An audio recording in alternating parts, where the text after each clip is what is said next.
আজকের ভোটে টেনে আমরা কথা বলবো তৃণমূলে ভোটের দামামা নিয়ে। তবে শুরুতেই আমরা কথা বলতে চাই, আজকে নির্বাচন কমিশন একটি সিদ্ধান্ত নিয়েছে যে এই দলগুলোকে নির্বাচন কমিশন নিবন্ধন দিতে যাচ্ছে। সেই দলগুলোকে নির্বাচন কমিশন চিঠি পাঠিয়েছে। সেই চিঠিতে কি লেখা আছে এবং কি বিষয়ে নির্বাচন কমিশন তাদেরকে চিঠি দিয়েছে সে বিষয়ে আমরা কথা বলবো। আমাদের সঙ্গে আজকে এই সংবাদটি সমন্বয় করেছেন আমাদের সহকর্মী ফরহাদ হোসেন।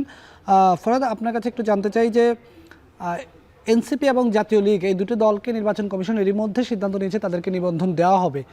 যদিও নিবন্ধন এখন পর্যন্ত দেওয়া হয়নি, তবে তারা কি প্রতীক পাবে এটি এখনও নির্বাচন কমিশন এখনও কোনো সিদ্ধান্ত নেয়নি।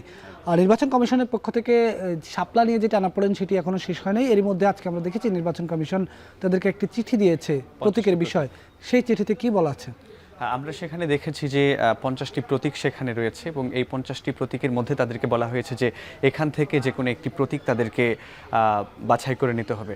তো আমরা কিন্তু এর আগে যেটি দেখেছি যে জাতীয় নাগরিক পার্টি এনসিপি এবং বাংলাদেশ জাতীয় লীগ এই দুটো দলকেই কিন্তু নিবন্ধন দিচ্ছে নির্বাচন কমিশন।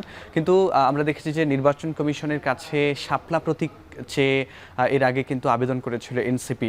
তারও আগে আমরা দেখেছিলাম যে কলম, মোবাইল ফোন এবং সেখানে শাপলা প্রতীক তারা চেয়েছিল। কিন্তু এরপরে তারা দ্বিতীয়বার যখন তারা আবেদন করে তখন কিন্তু তারা সাদা প্রতীক, সাদা শাপলা এবং লাল শাপলা এবং শাপলা তারা চেয়েছিল।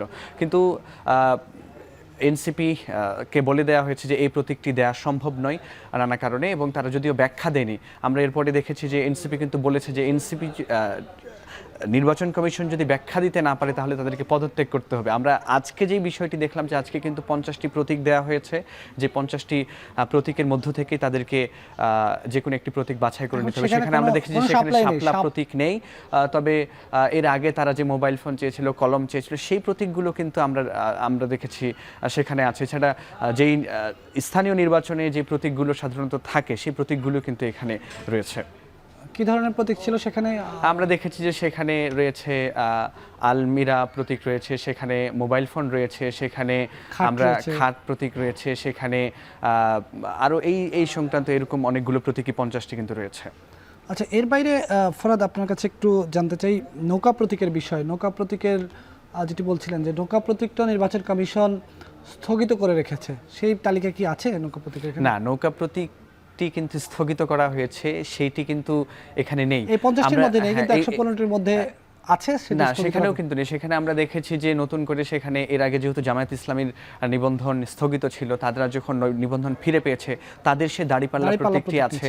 এবং আমরা দেখেছি যে জাতীয় পার্টি যেটিকে নিষিদ্ধের জন্য দাবি তোলা হচ্ছে বারবার বিভিন্ন রাজনৈতিক মহল থেকে, তাদের সেই লাঙল প্রতীকটিও কিন্তু এখানে রয়েছে। এবং একই কারণে কিন্তু আমরা দেখছি যে যেহেতু সেখানে নৌকা প্রতীকটি স্থগিত রাখা হয়েছে, এই 50টি তালিকাতে কিন্তু নৌকা প্রতীক নেই। আরেকটি বিষয় যদি বলি যে জাতীয় দাঁড়িপাল্লাও নেই, 50টি একেবারে নতুন নিবন্ধিত রাজনৈতিক দলগুলোর মধ্যে যে প্রতীকগুলো আছে অলরেডি, এরই মধ্যে যে নিবন্ধিত রাজনৈতিক দলগুলোর প্রতীক রয়েছে সেই প্রতীকের বাইরে 50টি নাম দেওয়া হয়েছে। তবে আরেকটি বিষয় একটু যদি বলি যে লাঙল প্রতীকটা নিয়ে যদি বলি, জাতীয় পার্টির প্রতীক যেহেতু লাঙল, কিন্তু জাতীয় লীগ নামে যেই দলটি তারাও কিন্তু ইতিমধ্যে তারা এই লাঙল প্রতীকটি চেয়েছে।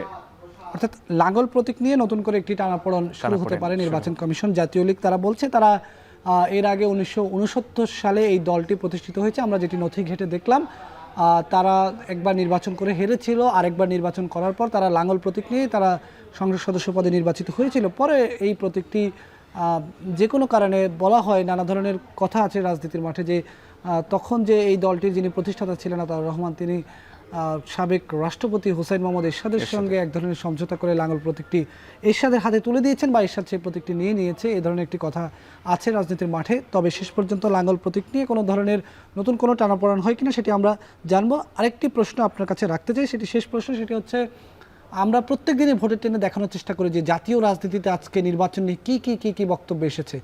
আজকে কি কোনো বক্তব্য এসেছে? আজকে সেভাবে কোনো বক্তব্য আমরা দেখিনি। আজকে কিন্তু বিভিন্ন রাজনৈতিক নেতাদেরও বিভিন্ন জায়গায় যে বক্তব্য তারা বিভিন্ন সময় দিয়ে থাকেন, আজকে কিন্তু সেভাবে আমরা দেখিনি। তবে এক জায়গায় দেখেছি যে বিএনপি নেতা জয়নুল আবদিন ফারুক তিনি এক জায়গায় কথা বলেছেন। তবে এছাড়া আর কিন্তু ঢাকা এবং ঢাকার বাইরে কোনো রাজনৈতিক নেতা, সেটি জামায়াত ইসলামী হোক কিংবা বিএনপি হোক বা এনসিপির হোক, জাতীয় রাজনীতিতে কেন্দ্রীয় নেতারা যারা, তাদের কোনো বক্তব্য আমরা দেখিনি। আমরা আজকে ভোটের টেনের নাম দিয়েছি তৃণমূলে ভোটের দামামা। তৃণমূলে কিন্তু ভোটের দামামা অবশ্যই রয়েছে, সেই বিষয়ে আমরা আজকে আলোচনা করব। তৃণমূল থেকে আমাদের বিভিন্ন সহকর্মীরা যুক্ত হবেন। ফরাদ, আপনাকে ধন্যবাদ জানাচ্ছি আমাদের সঙ্গে যুক্ত হওয়ার জন্য।